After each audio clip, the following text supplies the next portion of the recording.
What's going on, world? Welcome to another edition of the Kingdom Housing Podcast, where we interview real people making a real impact in their communities. Today's special guest is Rocky, who has an incredible story. You guys are not going to want to miss this one. Let's dive into it.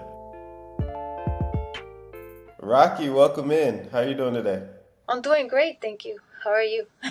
I'm doing fantastic. Even better now that I'm speaking to you. So, the people want to know, what made you want to get into the independent living space? So, for me, it was knowing what I went through, being part of foster care. I did face homelessness. And then the course of volunteer, doing community service, having a lot of interaction with the community, seeing and hearing their stories kind of always lingered. And so, for me, it wasn't until I got baptized where I kept asking, what's my purpose here? What is my purpose here?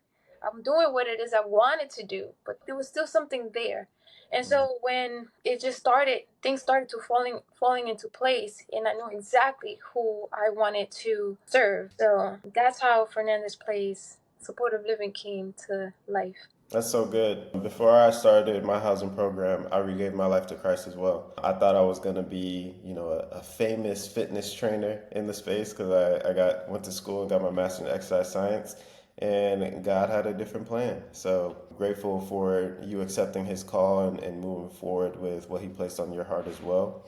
You mentioned foster care. Did you go through any like aged out foster care programs? So aged out program, I didn't hear about it until my journey with this year. Back then, that I'm aware of, I don't believe they even had any, because once you were 18, you were considered an adult in the eyes of the state. So it was basically you were on your own. Sorry to hear about that. I think that's going to be really impactful for the people you're able to house, though, because of the different things that you went through growing up. You'll have a lot more relatability to them and be able to resonate with them on a different level than I could, since I didn't go through that same thing. What's been the hardest thing with getting started in the independent living space for you? Initially, it was like, wait, figuring things out. Where do I start? How do I start? Getting information, just diving in into what the needs are. How can I provide these services, and what are the steps I needed to take? In that midst of all of that, that's how I found you. So I thank God, because let me tell you, your community reminds me of a library when I was a kid. A library when I was a kid, you had to literally walk in there. They will give you a card. The librarian will give you a card, and you had to go to each section to find that information.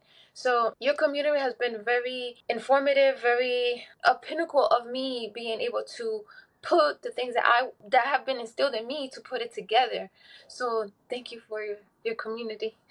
Absolutely. Thank you for joining. It's been a blessing having you in. And we see the polo, we see the background, repping the brand. Talk to us about the marketing side of things. How's that been for you? So the marketing, oh my goodness, let me tell you, this journey has helped me to not only just like focus in exactly what it is that I'm walking in purpose, and but it's also I'm growing as an individual. I'm growing because I'm going to say that in my past, my old self was very introvert, right? I learned about introvert and extrovert, so I'm like, oh, that explains. I was always the one in the background, very quiet, and I find myself sometimes, but I'm pushing through that. So marketing is very important in this field. That's how people are gonna know about you. That's how you're gonna get your residents. That was a very big challenge for me. I mean, I went from making my first call, and I'm like, please don't answer the phone, please don't answer the phone. And finally, when I get someone on the phone, I hung up the phone. So that was, yeah, that was intense. But I went from hanging up the phone, not being able to just like, what does that say? Like, when you paralyze, like, I was, Analysis paralysis? yes, there you go. So I was in the moment, I was like, oh my God, like, I could have been, and my heart's going, but fast forward, I pushed to that. I pushed through being uncomfortable. And I think that once I faced it head on, because either way, what I was feeling was going to be the same. Whether I was scared or excited, it's the same. It's the same feeling. And it was something that I heard Kobe Bryant said. So he would always use the word, I'm always excited. I don't say that I'm nervous because either way it's the same. So that kind of started resonating even more so going through this process. So fast forward, when I had my first, speaking engagement, I had people rallying behind me, supporting me, and just rooting for me. So when I actually went up in front of a mic in front of people, that was like intense, but in a great way. And the feeling of letting go of fear and just embracing what's on the other side, it's 1,000% like have been a game changer for me. I was able to deliver. I didn't record what I said. I had to go watch the replays, but nonetheless, I got through it. You know what? I got through it. I didn't fall apart. My bones didn't break. So it was exciting. That was a proud moment for me because it let me know that if I did this, then I can certainly get on a phone call. I can certainly walk into, the clinic, represent Fernandez Place, and speak about what Fernandez Place is there for. I had to realize that this is bigger than me. So by me not being able to get over this, it's me always like defying God in essence, because in my heart I know this is what I'm meant to be doing. So marketing is definitely one of those things, as it's gonna make your business or it's gonna break you. So yes. Rocky, that's so good. I use you as an example all the time when it comes to people asking me, hey, I'm a little nervous to talk to people or I'm a little introverted. When you said that story on the community call that an organization was calling you back and you were so nervous you hung up, I think so many people could just resonate with that. I could resonate with that. I told you, I'm a natural introvert too. I was similar when I first got started. But to see how far you've grown and come just by continuously putting yourself out there to now, you made the post. You had a microphone, you were speaking in front of a whole crowd, and you were on the stage. So at an elevated level and gave a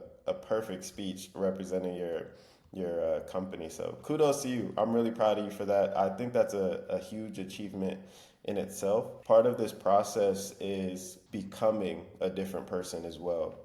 Every time you look to do something new, you're looking to get into the independent living space. There's things that you have to change about yourself and grow into in order for that goal to be achieved. And I think one of those for you was your fear of speaking to people that or doing a pitch or just doing the overall marketing. And I think you've checked that box. I mean, and now you're here. We're on the podcast. Who knows how many people are going to be listening, right? And you're perfectly fine. So really proud of you for that. Can you touch a little bit about? You don't have to share too many details, but you were very close to getting your home launch, right? You did the marketing, you had the place, and something happened at your home, and I don't know if you're okay sharing a little bit about that, but I want to dive into how things can happen, and once they happen, you kind of have the choice to give up or keep going like you are.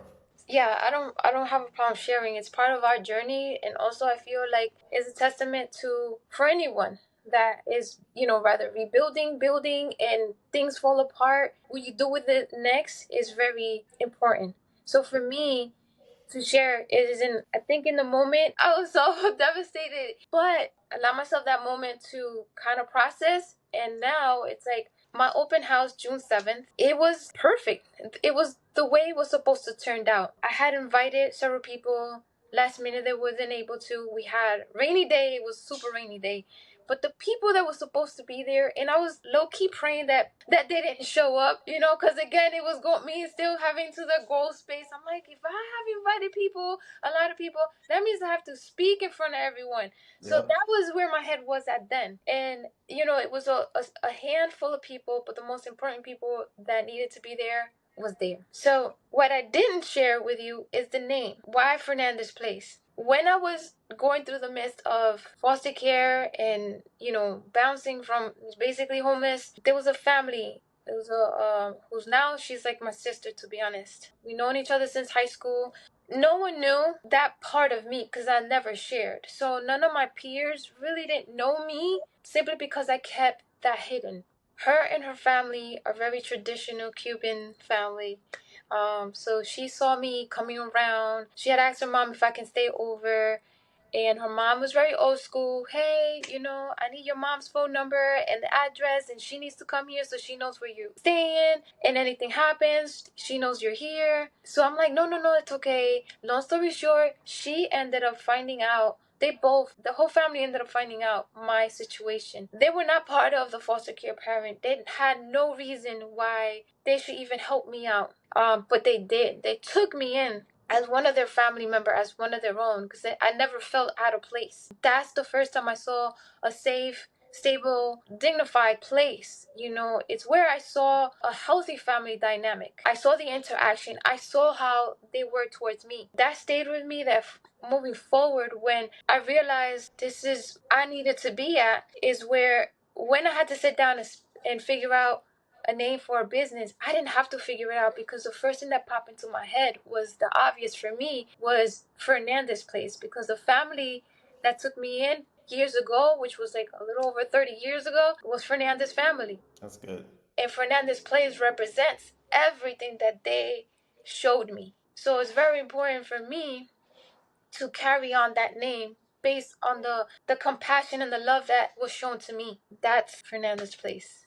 Beautiful story. Beautiful story. I love it. I love the name. So they had no clue. Had no clue. So that day I had invited them over to the opening house. I had them waiting outside. It was raining, as I said, because I'm in the back like, oh my God, like what do I do now?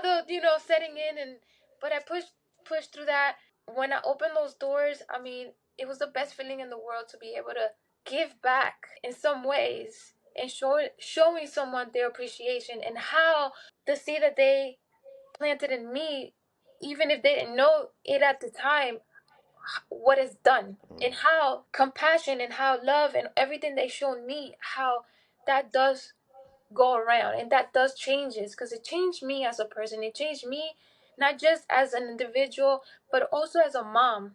I'm able to model what I saw her do with her children and even with me. So it was incredible to have them there that day. Fast forward, 2 days later, I get diagnosed with poison ivy everywhere. So that had set back a little bit with being able to go back to, caseworkers and keep promoting. I wasn't able to get anyone inside, simply because, again, I was isolated.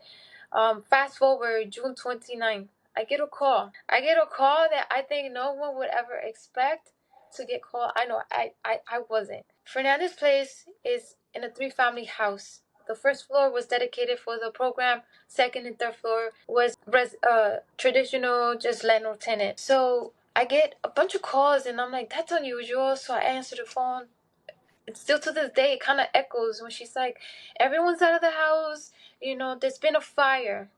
That's all I needed to hear. And wherever I was, it just so happened that I was with the friend, my sister from another mom, Fernandez family.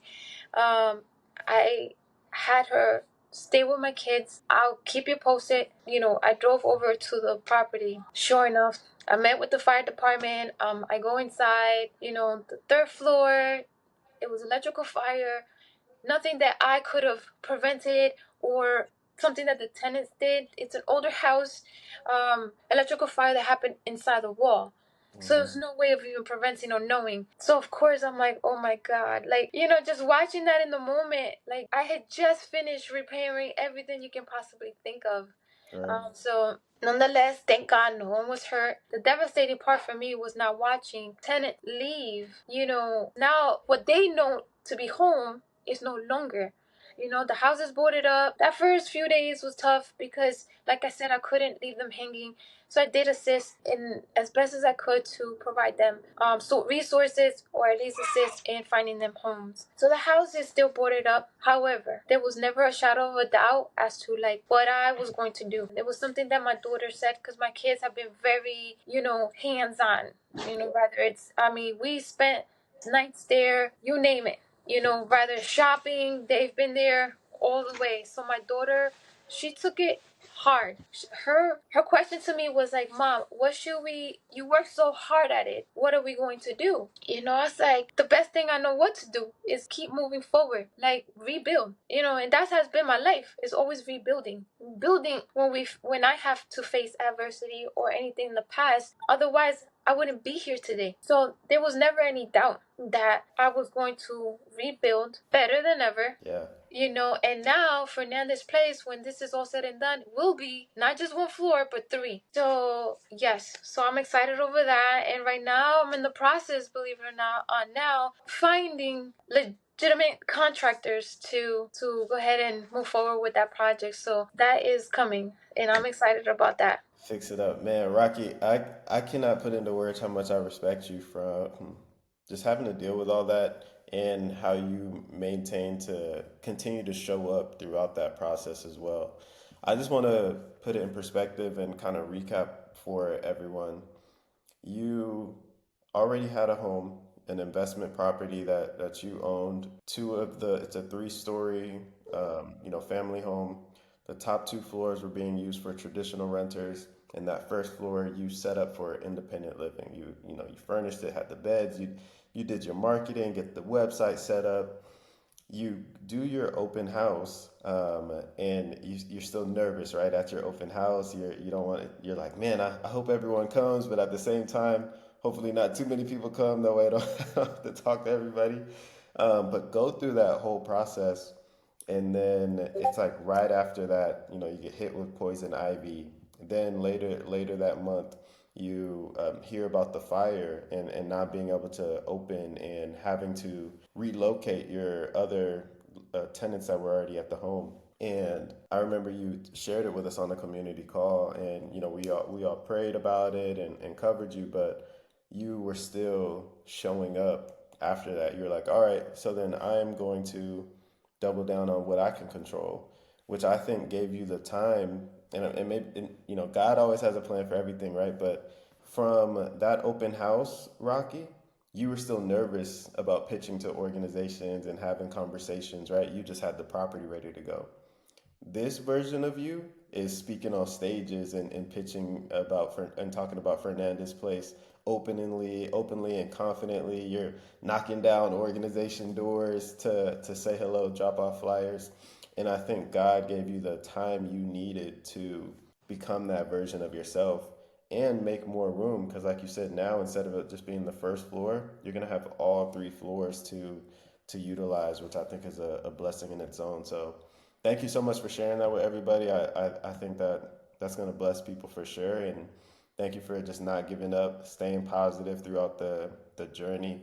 And I know dealing with insurance and stuff like that can be difficult sometimes.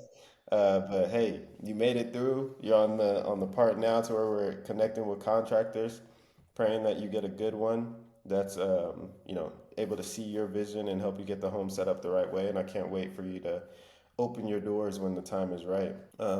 What do you think was the most challenging part from, because before when you were marketing, you had the home already, right?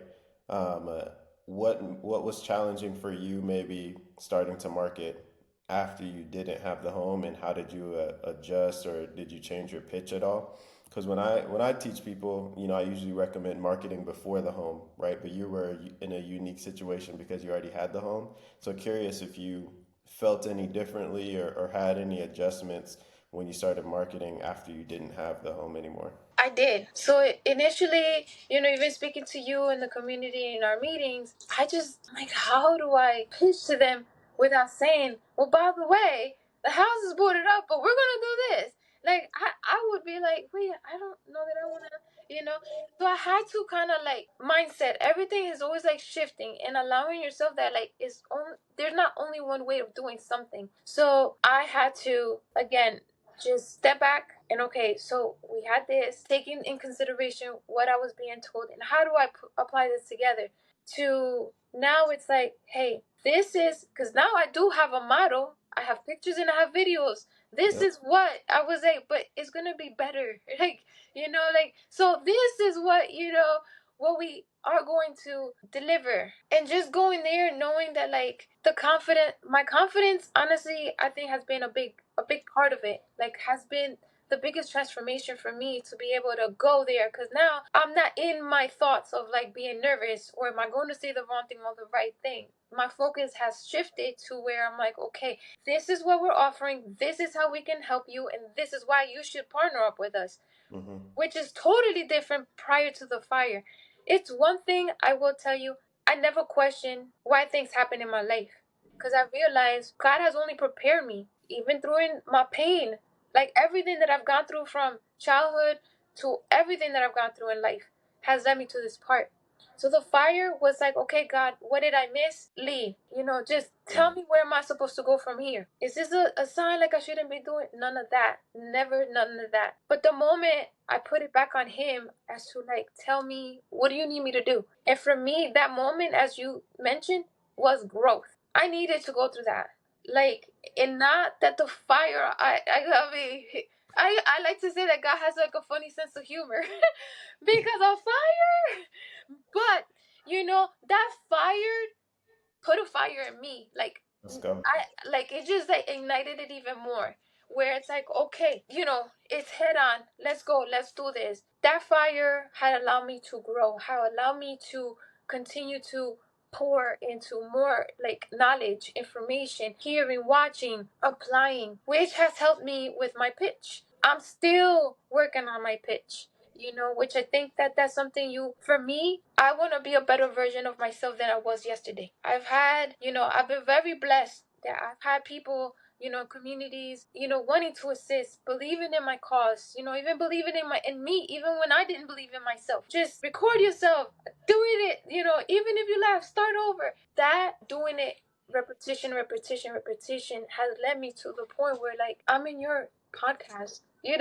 I've done engagements. So walking into the VA clinic was like, I was a little bit, but enough that I could say, yeah, get out of my thoughts, Like now it's just totally different. So I feel that that time, the confidence has helped me to adjust my marketing and my pitch, which is landing me here. This is where it is today. Yeah, such an amazing story. It's so beautiful. And once you put the bow on it and redo the open house, you can re-invite everyone out. You're gonna be a completely different person at that open house because you're gonna be like, hey, yeah, everybody come. You need to be here instead of maybe before, hey, maybe if you want to come, you're more than welcome. Now you're going to be going up and reaching out to people saying, hey, you need to be here. You don't want to miss this. It's going to be the open house of the year. So very excited for you, Rocky. What would you say to someone who's, our fellow introverts out there who are maybe nervous about getting started or nervous about making that first phone call to an organization?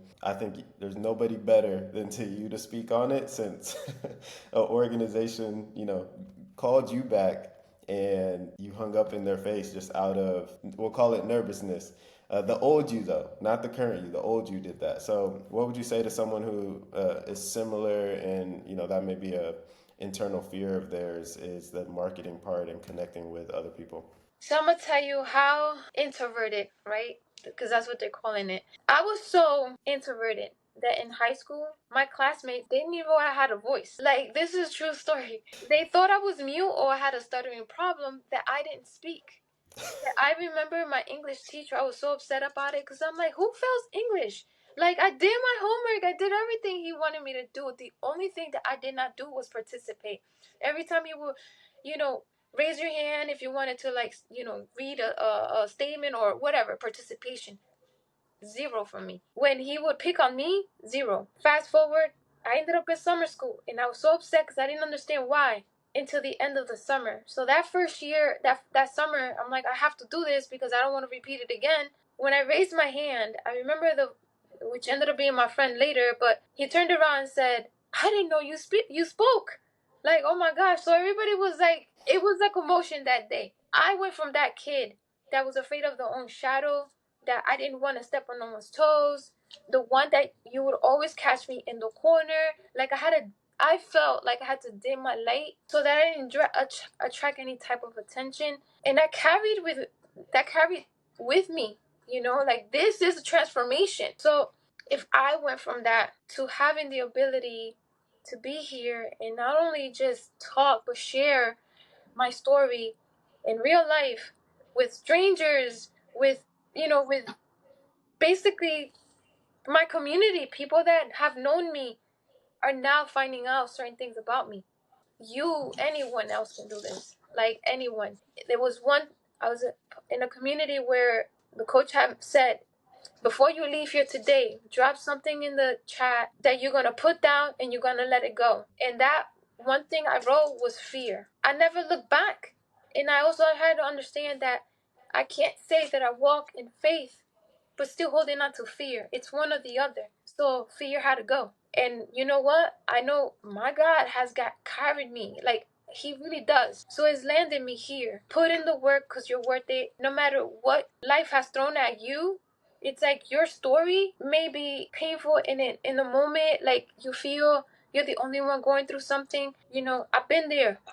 But I could tell you today that that very same story is the one that I'm telling, is the one that this beautiful place is now in place. And now my story is going to help other people. And I realized today that my story, although it's mine to tell, it wasn't mine to carry. It's my job to share, because it would be a disservice to hold this in and see that like where I went, I started to where I'm at today. For me, it's just like, okay, somebody's listening or watching. They might be where I was, but Yeah. they see me today. It could be like, oh, wait, I'm no different than anyone else. So I would say that believe in yourself. Even if you don't believe in yourself today, that version of tomorrow, you are so definitely worth it. You're definitely worth it. 1,000%. And you got to cancel fear, like you said. It's easier said than done, but I think that's the best journey to get to the version of yourself that you're looking for. Is walk by faith, not by fear.